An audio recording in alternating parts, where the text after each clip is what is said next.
بسم اللہ الرحمن الرحیم۔ علامہ غلام احمد پرویز صاحب کی مایہ ناز تصنیف انسان نے کیا سوچا، 9واں باب، حصہ دوم، مذہب۔ خدا اور بندے کا تعلق۔ پھر فکر جدید کے نزدیک صحیح مذہب کا بنیادی فریضہ یہ ہے کہ وہ خدا اور بندے کے تعلق کو واضح کرے اور ان کے دوائر قدرت اور اختیار کو متعین کر دے۔ شین اس باب میں لکھتا ہے کہ مشرق کی سب سے بڑی غلطی یہ ہے کہ اس نے سمجھ رکھا ہے کہ خدا ہی سب کچھ کرتا ہے، اور مغرب کی بڑی غلطی یہ ہے کہ اس نے سمجھ رکھا ہے کہ انسان ہی سب کچھ کرتا ہے۔ مشرق عقیدہ جبر و قسمت کا قائل ہو چکا ہے اور مغرب میں انانیت پھیل گئی ہے۔ یہ دونوں تصورات افراط و تفریط کے مظہر ہیں۔ صحیح مسلک کیا ہے، اس کے متعلق برائٹ مین لکھتا ہے کہ جو انسانی ذات کی قدر و قیمت جانتا ہے اس کے نزدیک صحیح مسلک یہ ہے کہ انسان خدا کے غیر متبدل مقاصد کے بروئے کار آنے میں ممتو معاون بن جائے اور موجودات عالم پر قدرت حاصل کر کے اس سے نئی نئی تخلیق خدا اور بندے کی مشترکہ ذمہ داری قرار دے لے۔ اس سے زندگی اپنی انتہائی بلندیوں تک پہنچ جائے گی۔ یعنی انسان اور خدا کا تعلق رفاقت کا ہونا چاہیے۔ انسان خدائی مقاصد کے بروئے کار لانے میں ممد و معاون ہو اور عمل تخلیق میں اپنی مشترکہ ذمہ داری سمجھے۔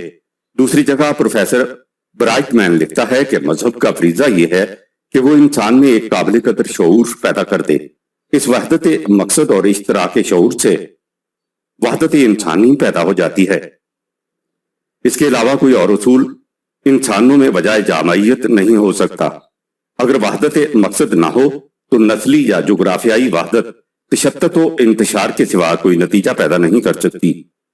لہذا صحیح مذہب وہ ہے جو خدا اور بندے میں عمل تخلیق و اشتراک سے رفاقت و تعاون کا تعلق پیدا کر دے اور وحدت مقصد کی بنا پر تمام انسان ایک ہی نظام کے پرزے اور ایک ہی کل کے جزو بن جائیں۔ اس کے بعد برائٹ مین کہتا ہے کہ کسی مذہب کی صداقت کا معیار انسان کی موجودہ ترقی سے نہیں لگانا چاہیے، بلکہ دیکھنا یہ چاہیے کہ وہ انسان کی ترقیوں کے لیے سمت کون سی متعین کرتا ہے۔ انسان کا مستقبل، یعنی صحیح مذہب کا معیار یہ ہوگا کہ وہ انسانی ترقی کے لیے صحیح سمت بھی متعین کر سکے۔ وہ انسان کے مستقبل کی امیدوں کی نشاندہی کرے۔ بیوبر لکھتا ہے کہ کانٹ نے حسب ذیل سوالات پیش کیے تھے۔ نمبر 1، میں کیا کر سکتا ہوں؟ نمبر 2، مجھے کیا کرنا چاہیے؟ نمبر 3، میرے لیے مستقبل میں کیا ہے؟ نمبر 4، انسان کیا ہے؟ ما بعد الطبیعیات۔ پہلے سوال کا جواب دیتی ہے اخلاقیات، دوسرے کا مذہب، تیسرے سوال کا جواب دیتا ہے اور علم الانسان، چوتھے کا بٹوین مین اینڈ مین۔ لہذا مذہب کا فریضہ یہ ہے کہ وہ انسان کے مستقبل کی نشاندہی کرے۔ یہ مستقبل وہ ہے جس کی سمت نوع انسانی کا قدم اٹھ رہا ہے۔ پروفیسر کیسیرر کے الفاظ میں اگر لفظ انسانیت ہیومینٹی کے کچھ معنی ہیں تو وہ یہی ہیں کہ ان تمام اختلافات کے باوجود اس کی مختلف شکلوں میں پائے جاتے ہیں۔ یہ سب ایک مشترکہ نسب العین کی سمت مصروف عمل ہیں۔ اس طویل سفر کے بعد وہ منزل آئے گی جہاں ان تمام تضادات میں ہم آہنگی پیدا ہو جائے گی۔ اگر ہم اس منزل کو متعین کر لیں تو ہمارے تضادات کی بکھری ہوئی شعاؤں میں ابھی سے یک نگاہی پیدا ہو جائے اور یہ سب ایک ہی فکر کے آتشی شیشے سے گزرنے لگ جائیں۔ مذہب کے لیے ضروری ہے کہ وہ اس منزل کی نشاندہی کرے جو تمام نوع انسانی کی جد و جہد کا ماحصل ہے، لفظی عقائد نہیں۔ یہ ظاہر ہے کہ مذہب کی بنیاد غیر متبدل اصولوں پر ہوتی ہے جنہیں عقائد کہا جاتا ہے، لیکن جو مذہب بعض عقائد کو بجائے نجات و سعادت قرار دیتا ہے وہ کبھی صحیح مذہب نہیں ہو سکتا۔ برگسان جو عمل اور مسلسل تخلیق کے نظریہ کا امام ہے لکھتا ہے کہ جو زندہ تصور محض الفاظ کے پیکر میں محبوس ہو جائے وہ بے حس و حرکت اور جامد بن کر رہ جاتا ہے۔ الفاظ اس تصور کے خلاف اٹھ کھڑے ہوتے ہیں حروف کے پیکر روح کو ذبح کر دیتے ہیں، اگرچہ کچھ وقت تک یوں محسوس ہوتا رہتا ہے کہ وہ تصور زندہ ہے، جس طرح انسان کے مر جانے کے بعد کچھ وقت کے لیے اس کے چہرے کے خط و خال بدستور قائم رہتے ہیں، لیکن در حقیقت وہ مر چکا ہوتا ہے۔ Creative evolution page 134۔ دوسری جگہ برگسان کہتا ہے کہ جیسے ہم خود ہوتے ہیں ویسے ہی ہم سے عمل سرزد ہوتے ہیں، لیکن اس کے ساتھ ہی یہ حقیقت ہے کہ جیسے ہم عمل کرتے ہیں اسی قسم کے ہم خود بن جاتے ہیں۔ اوسپینسکی گرجیف کے الفاظ میں کہتا ہے کہ مذہب صرف خیال کرنے یا محسوس کرنے کی چیز نہیں، یہ تو انسانی زندگی سے مشہود کرنے کی چیز ہے۔ عقل کے معنی یہ ہیں کہ انسان اس حقیقت کو محسوس کرے کہ اس کی زندگی اس کے اعمال کے نتائج ہی سے مرتب و متشکل ہو رہی ہے، یعنی جس طرح وہ طبعی طور پر وہ وہی کچھ بنتا ہے جو کچھ وہ کھاتا ہے، اسی طرح انسانی نقطہ نگاہ سے انسان کی زندگی پیکر ہوتی ہے اس کے اعمال کے نتائج کا۔ اسی کو مکافات عمل کہتے ہیں۔ ایک صحیح مذہب میں مکافات عمل کا طریقہ کار پروسیس ہر آن جاری و ساری رہتا ہے۔ وائٹ ہیڈ لکھتا ہے کہ یوم الحساب ایک اہم تصور ہے، لیکن یوم الحساب تو ہر آن ہمارے ساتھ لگا ہوا ہے۔ جمال کا اثر مستقبل پر کیا پڑے گا، یہ ہے اخلاقیات سے مقصود۔ Adventure of ideas page 346۔ بنابراین فکر جدید کو ایک ایسے مذہب کی تلاش ہے جو صرف عقیدہ کو نجات اور سعادت کا ذریعہ قرار نہ دیتا ہو بلکہ زندگی کی تشکیل عمل سے کرتا ہو۔ یہ بات بالکل واضح سی ہے، لیکن فکر جدید کو اس پر زور دینے کی ضرورت اس لیے پیش آئی کہ جو مذہب عیسائیت ان کے سامنے تھا اس میں نجات کا مدار صرف عقیدہ پر ہے۔ عیسائیت کا مذہب، عمل کو اس میں کوئی دخل نہیں۔ چنانچہ انجیل میں سینٹ پال لکھتا ہے تم کو ایمان کے وسیلے ہی سے نجات ملی ہے اور یہ تمہاری طرف سے نہیں خدا کی بخشش ہے اور نہ اعمال کے سبب سے ہے۔ دوسری جگہ ہے چنانچہ ہم یہ نتیجہ نکالتے ہیں کہ انسان شریعت کے اعمال کے بغیر ایمان کے سبب سے راست باز ٹھہرتا ہے۔ رومیو 3:28۔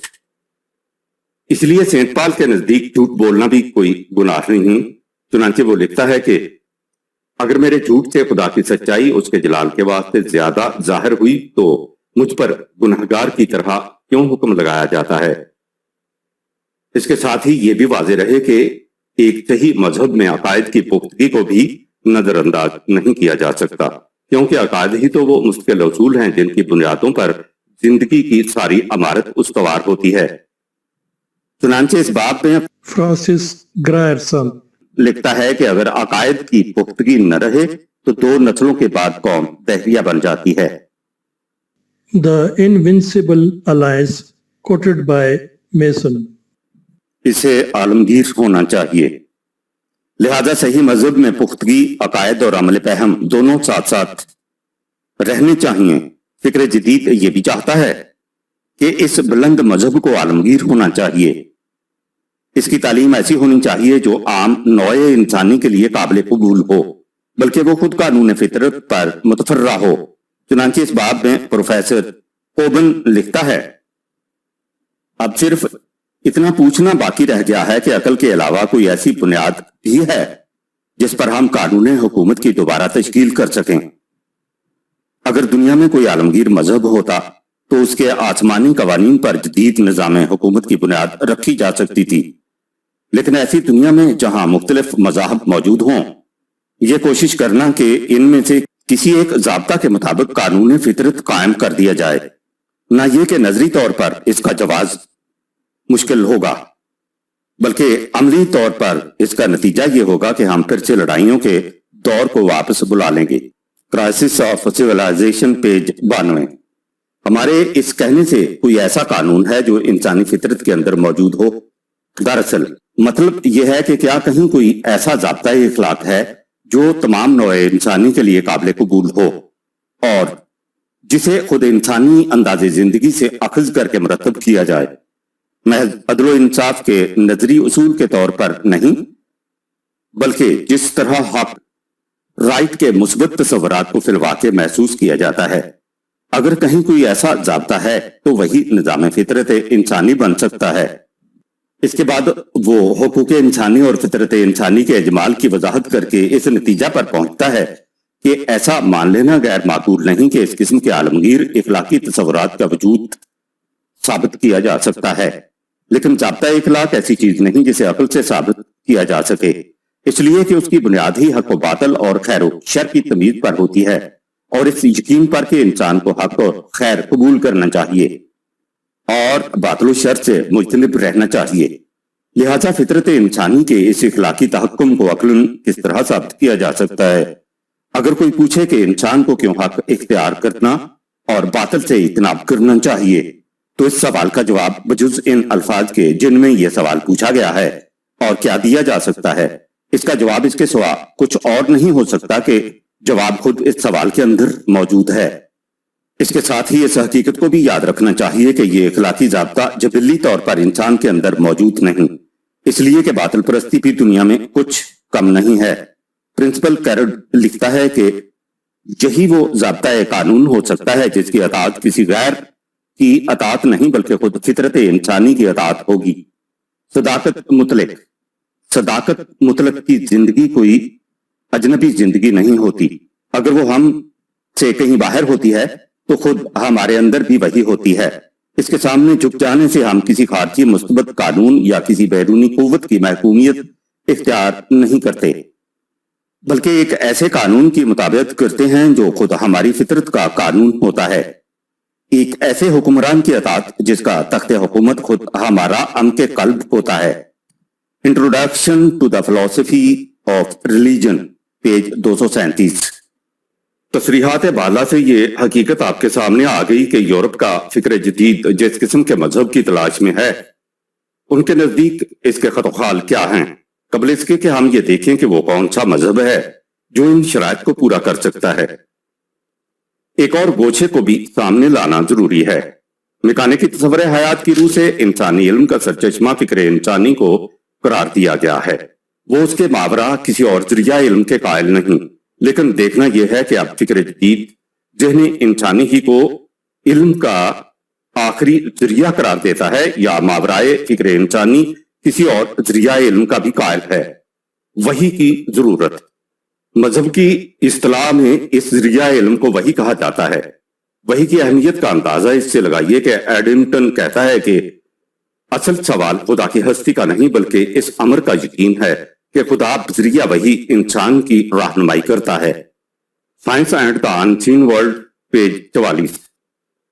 آپ غور سے دیکھیے تو یہ حقیقت واضح ہو جائے گی کہ ہماری زندگی سے اس سوال کا واسطہ کیا ہے کہ خدا ہے یا نہیں، اگر ہے تو کیا اور اگر نہیں ہے تو کیا۔ آپ نے کہہ دیا نہیں ہے، میں نے کہہ دیا خدا ہے، ہم دونوں میں فرق کیا ہے؟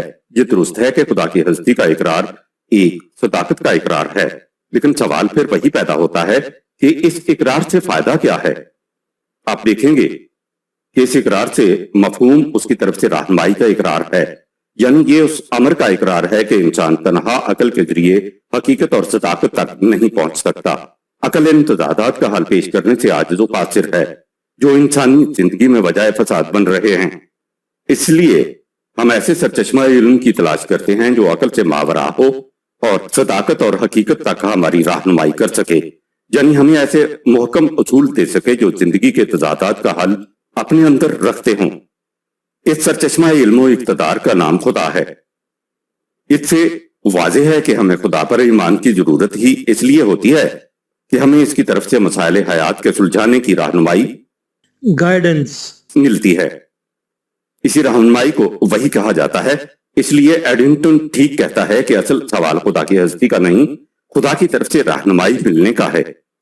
اگر ایک شخص خدا کی ہستی کا قائل ہے، جیسا کہ مغرب کے بہت سے مفکر قائل ہیں، لیکن انسانی زندگی میں خدا کی رہنمائی کا قائل نہیں، تو اس کا خدا پر ایمان کچھ معنی نہیں رکھتا۔ خدا پر ایمان اس کی طرف سے بھیجی ہوئی وحی پر ایمان ہے۔